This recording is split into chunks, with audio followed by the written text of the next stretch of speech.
So first verse in chapter 4, and I think y'all did this actually when I wasn't here that day, talked about it a little bit already, but chapter 4 again deals with self-realization, enlightenment. Okay? It's the last chapter, or section of the Yoga Sutras. And the first verse says, the perfections, meaning the siddhis or powers, supernatural powers we were talking about in chapter 3, the perfections may already be present at birth. So some people are just born with these abilities and powers. Okay? Or they can be developed by herbs, sometimes translated as chemicals or drugs. Mantras, okay, like what we did this morning, chanting mantras.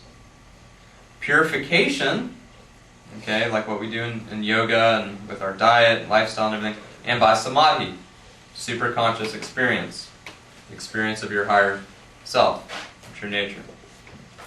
So again, herbs is translated herbs here, sometimes translated as drugs or chemicals, and then Carolina gave you that reading that I wanted y'all to read about, So again, some of the ancients were using chemicals, were using some drugs, and what they had available to them at the time, which was mostly marijuana and mushrooms. And they did use these. There's a lot of evidence of that. Actually, the Taoists in particular, if you look at ancient China, if you look in the caves, where a lot of the Taoists and the hermits and monks lived, you'll find large containers of petrified marijuana.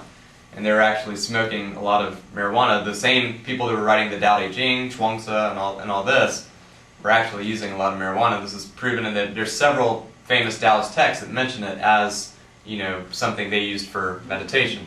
The Indians have an entire sect called the Shivite sect, and they worship Shiva, and they use marijuana as a holy sacrament to worship the god Shiva. And so, again, and you'll see psychedelic drug use throughout history, shamanism, and all over the place as a means to attain higher spiritual states. So this is nothing new, we know this, and they do make mention of it in the sutras, but again, that's probably not the route you want to take for various reasons, but you all already read that handout, which I think has explained it really well. Mantras, you can use mantras. Actually, I had a pretty crazy experience once at a chanting workshop. We were chanting for like 2 days straight with this guy that had lived with the Indian Brahmins and studied under them for 20 years, and he learned how to chant the Samaveda, which is like the oldest song in the world. It's the most continuously sung melody and song, in Sanskrit that's been sung continuously for 3,000 years. Like the same way it was sung back then, they sing it the same exact way now. And it's been handed down generation to generation. And so I went to a workshop with him. We learned how to chant the Samaveda. And we were literally chanting like 10 hours a day for 2 days in a row. Wow. With like an hour for lunch. I mean, seriously, continual chanting, learning the Samaveda. Well, so by the end of the second day, for about the last 3 hours or so, I felt like I was on acid. I mean, I was tripping. I was seeing trails of light, geometric formations of light, vibratory patterns. First, just with the sound. The sounds were turning into shapes and lights and things. So I had the realization that sound was just vibration, vibratory frequencies, and I could see it. And then eventually that turned into like everything became waves of light and just patterns and colors and rainbows, and it was insane. But I had the realization that everything was sound at that point. Literally, like, you are sound, I am sound, everything is sound. Everything is just a different vibratory frequency existing at a different level of density. But it's all just sound. It's all manifesting from Om, the Om vibration. It's all vibration. All manifestation is sound. So again, you can get to some pretty crazy places just chanting. Mantras. Okay, and we use mantras when we meditate, right? Purification. Okay. Gordon talked about purification already a little bit. There's lots of things you can do. Yoga, obviously meditation, everything that we do really. All the 8 limbs. And then by samadhi, superconscious experience, knowledge of your true nature. Verse 2, any change into a new state of being is the result of the fullness of nature unfolding inherent potential.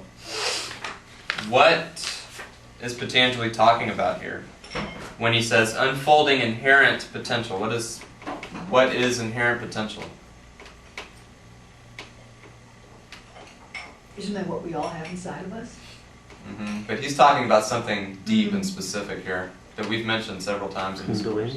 Kundalini. Kundalini is your inherent potential.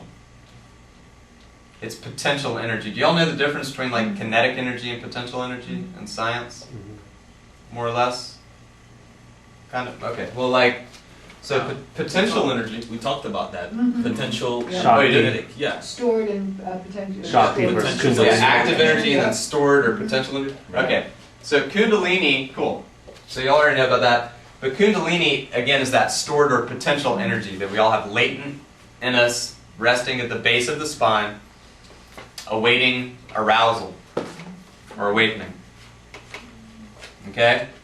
And that Kundalini energy is the evolutionary force of consciousness. It's the evolutionary force of consciousness that allows things to evolve and be refined over time. Verse 3, but the apparent causes of a change do not in fact bring it about. They merely remove the obstacles to natural growth, as a farmer clears the ground for his crops. So in other words, enlightenment is nothing, it's not something you do, it's not something you achieve, it's not something you attain, because you already are enlightened. All of us are enlightened, at our core. It's just a matter of sweeping away all the junk on the surface layers to get to that essential nature, that soul, Atman, whatever you want to call it. Okay? So again, it's not an attainment. There's nothing to attain. You already are that. You just have to remove the barriers and obstacles so that you can experience what you already are. Verse 4, all minds are created by ego, the separative sense of I. So the mind is created by the ego. Okay? The separative sense of I, and we've talked about that. This is not egotism. It's not being egotistical, arrogant. It's egoism. And egoism is this idea that, you know, I am Chris. I am Joel. I am Len. Okay? No, you're not. You're not your personality because your personality changes. You are not your mind or your thoughts or your desires or emotions. They all change. They're always changing. You are that infinite, unchanging witness that observes all of the change. Okay? Verse 5. All these expressions of individuality, however highly developed, are the impulses of the force of evolution. Okay, again, and we talked about that. Kundalini is an evolutionary force, right?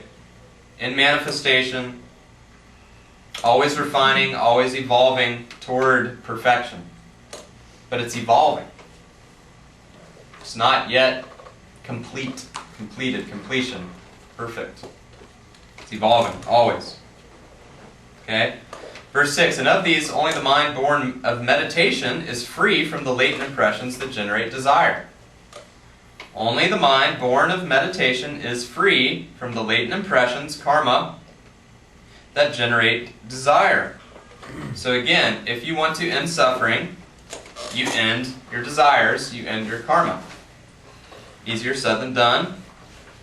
We've talked about this, but how do you do that? How do you end desires? Why do we have desires?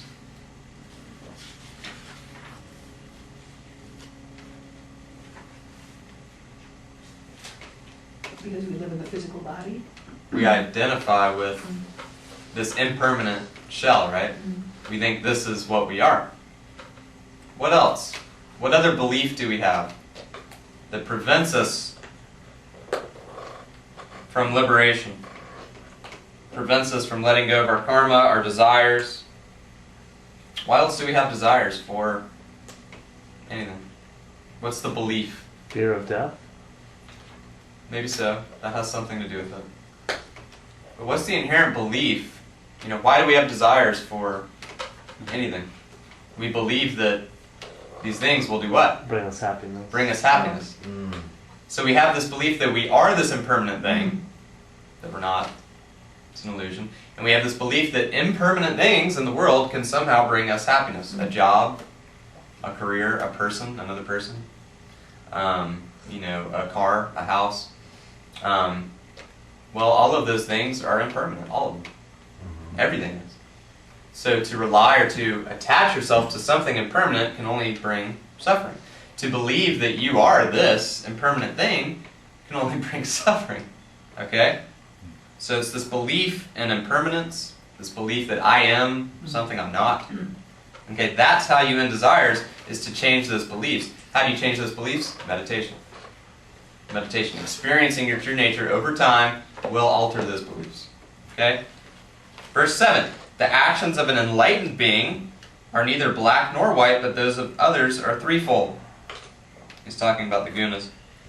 From their actions are sown the seeds of mental tendencies, samskaras, that bear fruit, karma, appropriate to their nature. Memory and impression have similar forms. Okay, so memory and karma are kind of similar. They give birth to our tendencies, which operate continuously to shape our lives, even if their cause is separated from their effect by time, by place, or by lifetimes. So karma, you can bring karma with you from many previous incarnations. Okay? And you see this when you look at twins, children that are twins, and that have two totally different personalities, even though they share the same exact DNA. How is that possible? Unless they carried with them karma from previous lives. Okay? Verse 10, and tendencies are without beginning because the desire for fulfillment which sustains them is everlasting. Turn the page, verse 11.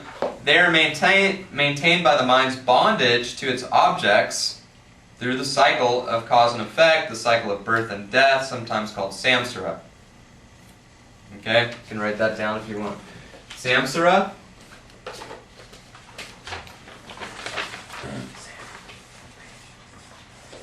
Not samskara. Samsara, okay, is the infinite cycle of birth, death, and rebirth. Okay, that's samsara.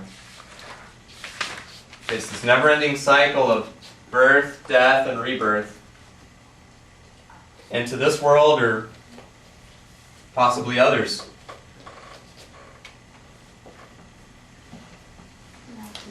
And the only way to escape this endless cycle, okay, is to liberate yourself.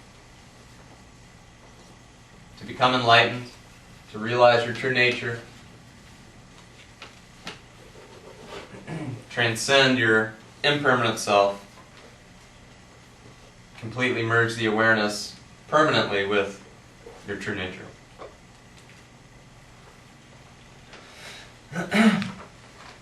Verse 12. The past and the future exist within an object and are due to the difference in the characteristics of that object. Manifested characteristics are the present. Unmanifested characteristics are the past and future. That's all. All are the workings of the three gunas. The state of an object at any moment arises from the unique state of the gunas then operating. Two similar objects appear different because of the difference in the minds that perceive them. An object does not depend on a single mind for its existence, for if it did, what would become of it when not perceived by that mind? Okay? So, that he wipes clean any notion that it's all a complete illusion and, I'm the only one that actually exists and everyone and everything else is fake, and when I'm not around, they don't even exist. Okay, so he wipes that notion clean. There's some type of objective, 17. An object is experienced only when it colors the mind. So only when we react to things is an object experienced. But the mind itself is always experienced because it is witnessed by the unchanging self. The mind does not shine by its own light. It doesn't have its own existence, its own self-existence. It too is an object illumined by the self. So again, he's telling you, you are not your mind. Okay? You are the witness of that mind. You're the unchanging, permanent witness of the changing, impermanent mind and its contents. Verse 20, not being self-luminous, the mind cannot be aware of its object and itself at the same time. Nor is the mind illumined by another more subtle mind, for that would imply the absurdity of an infinite series of minds and the resulting confusion of memories. So in other words, we each have our own mind, even though it's connected to a collective mind, we each have our own individualized minds because we have our own individualized memories. Okay? If that makes sense. Any questions about verses 1 through 21?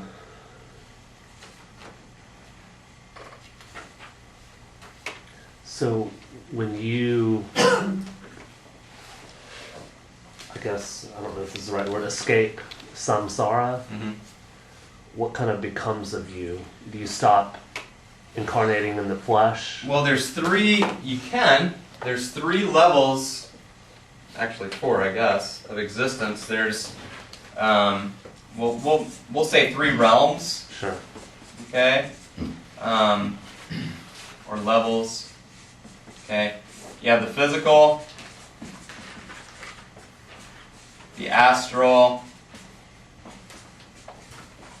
the causal, and then there's just God or Brahma or whatever you want to call it, pure Sure. consciousness. Sure. Okay. So you have these 3 levels. Okay, the physical, the astral, the causal, and this astral body is really related to your subtle body. Like what we talked about, even the mental body. But even here, you still have a little bit, of your ego body. You still have an individualized existence. You believe that you're somehow separate from everything else, even when you get here. Okay? But yeah, so if you raise your vibration enough, you become divine enough. You already are divine, but you know what I mean when I say that. If you sweep away Right. stuff. Right. You eliminate enough karma, Yeah. in this lifetime to make yourself. In other words, you want to get to a point here and now where you really have no need for this stuff anymore. Right. Okay? If that's what you want, maybe you want to keep coming back here and over and over and over. It's a choice. If that's your thing. But so you can reincarnate into just your astral body. Every time you die, you take your astral body goes with you and carries your soul with you, right? And then this is the idea in Vedanta and yoga philosophy. Right. Then reincarnates back into another physical body. Right. So you always, You could be an ant. yeah, you're carrying this astral body with you. Well, I don't know about that. I think once you reach it, again, this is all speculation, but Right. they say once you reach a certain level of spiritual attainment, you don't really devolve anymore. Okay. All right. I don't know if that's true or not. You Right. probably could. but- Everybody thinks different, right? yeah, so I won't speak on that, but the idea is that you can actually reincarnate into a higher level called the astral level, okay, where essentially you're just floating around in your astral body, and I guess there's astral planets and things like this, Sure. supposedly. You can even go beyond that to just your causal body, and that's essentially just your bliss body. And you can basically just go, your bliss body and your soul still, obviously, and you can just essentially go wherever you want to at will. You can just think yourself, you just are your intention. You don't even use words anymore, you're just, Right. and this is all hard to put into words, but Right. Autobiography of a Yogi, if you haven't read it yet, Uh-huh. read it because it explains these 3 levels really well. Mm-hmm. Yeah, if you never read another book, for the rest of your life, read Autobiography of a Yogi. Read it next week. Seriously.